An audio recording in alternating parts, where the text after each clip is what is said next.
नमस्कार, राष्ट्रभोज से मैं पवन केसवानी। छत्तीसगढ़ में चर्चा तो थी कि कुछ बड़ा होने वाला है। छापेमारी जिस तरह से ईडी और इनकम टैक्स की हो रही थी, उसके बाद मीडिया के सामने आकर खुलासा किया जा रहा था। यही कारण था कि कांग्रेस के बड़े नेता लगातार हमलावर थे कि ईडी आखिर खुलासा क्यों नहीं करती। अब ईडी ने जो 51 करोड़ 40 लाख रुपए की संपत्ति के घोटाले की नई जानकारी दी है और इस तरह से करीब 225 करोड़ रुपए की संपत्ति अटैच करने की बात कही है, वहाँ कई बातें अब निकलकर सामने आ रही है। इन सब से कहीं आगे छत्तीसगढ़ में केरला स्टोरी को लेकर भी एक नई तरह की राजनीति चल रही है, जहां सीएम भूपेश बघेल ने साफ तौर पर पुराने मुख्यमंत्री डॉक्टर रमन सिंह का नाम लेकर हमला बोल दिया है और चुनौती दी है कि डॉक्टर रमन सिंह और उसके परिवार को ये केरला स्टोरी फिल्म दिखाई जाए। आखिर सीएम ने पुराने सीएम डॉक्टर रमन सिंह के परिवार को ही ये आमंत्रण क्यों दिया?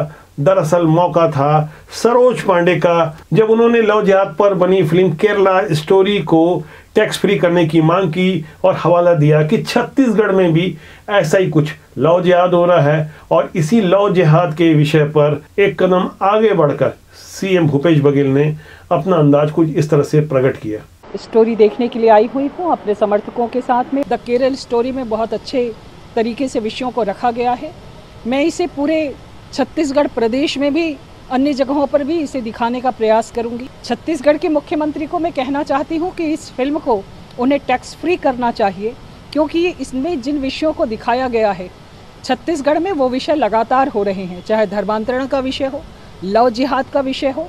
और छत्तीसगढ़ भी एक ऐसे ही बारूद के ढेर पर बैठा हुआ है जहाँ कभी भी विस्फोट हो सकता है। आप सब गए थे मेरे साथ कश्मीर फाइल, भारतीय जनता पार्टी के लोग खूब बोले थे चलो कश्मीर फाइल देखने। विधानसभा चल रहा था, मैंने कहा चलो। मैं उनको भी निमंत्रण दिया था, पत्रकारों को भी निमंत्रण दिया। पत्रकार तो गए, कांग्रेस के विधायक लोग भी गए, मंत्री लोग भी गए। नहीं थे तो केवल भारतीय जनता पार्टी के लोग नहीं थे। ठीक बात बोल रहा हूँ? तो भाई अभी तो मैं व्यस्त हूँ, और यदि सरोज पांडे की पिक्चर दिखाना है तो रमन सिंह और उसके परिवार वालों को दिखा दो। ये क्या कौन सा है? हाँ, तो उसको रमन सिंह को जरूर ले जाए, निमंत्रण देके पूरे परिवार को दिखाए पिक्चर। वैसे कोई पहला मौका नहीं है कि सीएम भूपेश बघेल डॉक्टर रमन सिंह का नाम लेकर उन पर हमलावर हो। वो लगातार अपने बयानों पर पुराने मुख्यमंत्री डॉक्टर रमन सिंह के 15 साल के कार्यकाल की याद दिलाते हैं। अभी जब छत्तीसगढ़ में ईडी की छापेमारी के बाद संपत्तियों का खुलासा किया जा रहा है, वहां सीएम भूपेश बघेल ने एक बार फिर डॉक्टर रमन सिंह के विरुद्ध मोर्चा खोल दिया। 15 साल में तो नहीं किया रमन सिंह जी ने, उसके बाद भी हमारी अर्थव्यवस्था बढ़िया है। कल ही मैंने बताया कि भाई आबकारी में 3900 करोड़ था, बढ़ के 6000 करोड़ हो गया। तो गड़बड़ कहाँ है? यदि उसमें 3900 करोड़ में और कमी आती तब आप कहते हैं कि भ्रष्टाचार होता। रमन सिंह जी 15 साल में जितने वित्तीय संसाधन हैं उसको अपने मित्रों को बांटने का काम, चाहे खदान हो चाहे नान हो, सब भ्रष्टाचार किया। उसके लोग बड़े होते गए, संपन्न होते गए, लोग यहाँ छत्तीसगढ़ के लोग गरीब होते गए। बात इतनी ही। अब इनको बर्दाश्त नहीं हो रहा है तो अब भारतीय जनता पार्टी सीधे लड़ नहीं पा रही है, तो ईडी आईटी ये सब लगा दिए, तो एजेंट की तरह काम कर रहे हैं। शराब घोटाले के मुद्दे पर सीएम भूपेश बघेल एक और अपनी स्थिति जब स्पष्ट कर रहे हैं, वहीं भारतीय जनता पार्टी सड़कों पर उतरकर पुतला दहन कर रही है। ये एक तस्वीर है धर्मनगरी कवर्धा के सिग्नल चौक की, जहां सांसद संतोष पांडे ने मोर्चा संभाला हुआ है। महिला मोर्चा के पुतला दहन कार्यक्रम के दौरान क्या कुछ कह रहे हैं सांसद महोदय। इस तक 1 साल का और घोटाला बचा है, यानी हजारों करोड़ का घोटाला। आज जनता को बताने की जरूरत है, जनता के बीच जागरण की जरूरत है। और इसी जागरण के लिए आज हमारी महिला मोर्चा की बहनें, युवा मोर्चा के मेरे नौजवान साथी आज सड़कों पर उतर आए हैं और आज केवल एक ही नारे लगा रहे हैं कि मुख्यमंत्री भूपेश बघेल जी आप इस्तीफा दें। केंद्रीय प्रवर्तन निदेशालय यानी ईडी ने इस बार साफ तौर पर कांग्रेस के 2 विधायक देवेंद्र यादव और चंद्रदेव राय वैसे तो संसदीय सचिव भी हैं।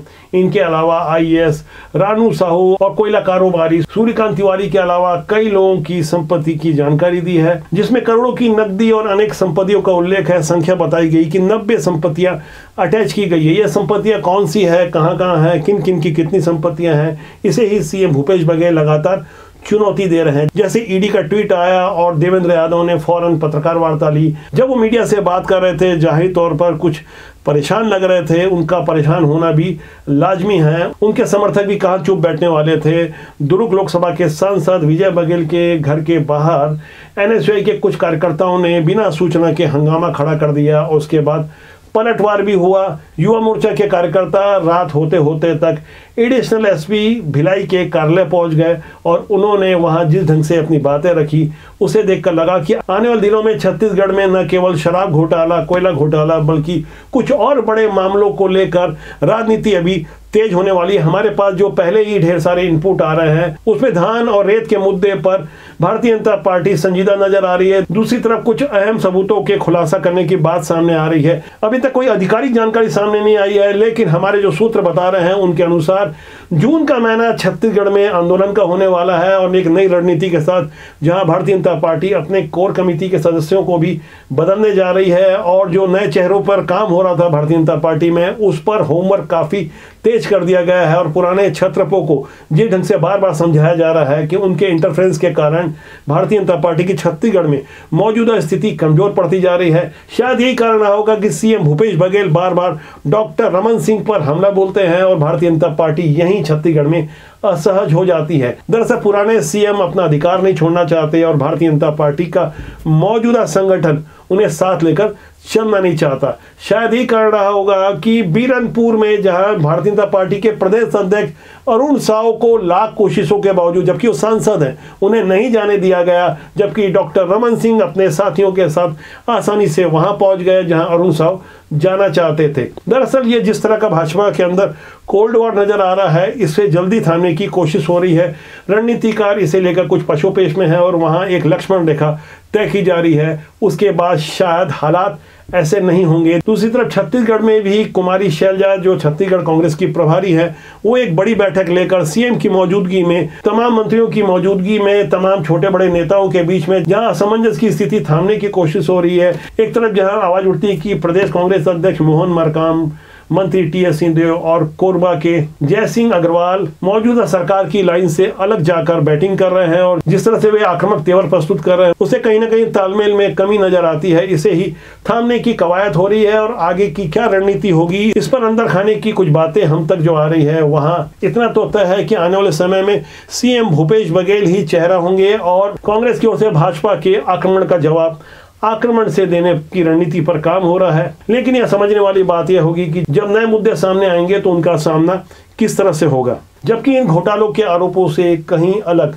बीरनपुर में जो परिस्थितियां निर्मित हुई थी, जिस तरह से हिंदू मुस्लिम का विवाद शुरू हुआ था, जिस तरह से जातिगत गोलबंदी करने का एक प्रयास हुआ था, उसे लेकर लकीर कहीं अब आगे खींची जा रही है। कुछ और नई बड़ी रणनीतियां सामने आ रही है। फिलहाल जब आप कर्नाटक का चुनाव संपन्न हुआ, परिणाम चाहे जो भी हो, खासकर भाजपा का केंद्रीय नेतृत्व अपना पूरा फोकस छत्तीसगढ़ की तरफ करने वाला है। यहाँ अब आने वाले दिनों में राजनीति में रुचि रखने वालों को छत्तीसगढ़ में एकदम अलग तरह की राजनीति देखने को मिलेगी, जो इससे पहले कभी नहीं देखी होगी। चुनाव के पहले जिस तरह का काउंटडाउन हुआ, जिस तरह की कसावट लाने की तैयारी हो रही है, वहां इस बार छत्तीसगढ़ में विचारधारा और सीएम का कांग्रेस का चेहरा भूपेश बघेल, इनके बीच एक रोचक मुकाबला होने वाला है। रणभेरी बच चुकी है। चुनावी युद्ध के पहले शंखनाद हो चुका है। आचार संहिता से कहीं पहले हालात जल्द ही आचार संहिता जैसे नजर आने वाले हैं। नए बदले हुए हालात कैसे होंगे, नए अपडेट के साथ मैं बहुत जल्दी आपके सामने फिर आऊंगा। आज के इस विश्लेषण के बारे में आपकी क्या राय है, कमेंट सेक्शन में आके जरूर लिखिएगा। आपका और हमारा साथ ज्यादा मजबूती से बना रहे, इसके लिए लाइक शेयर के साथ सब्सक्राइब करना न भूलें। अपना ख्याल रखिएगा। नमस्कार।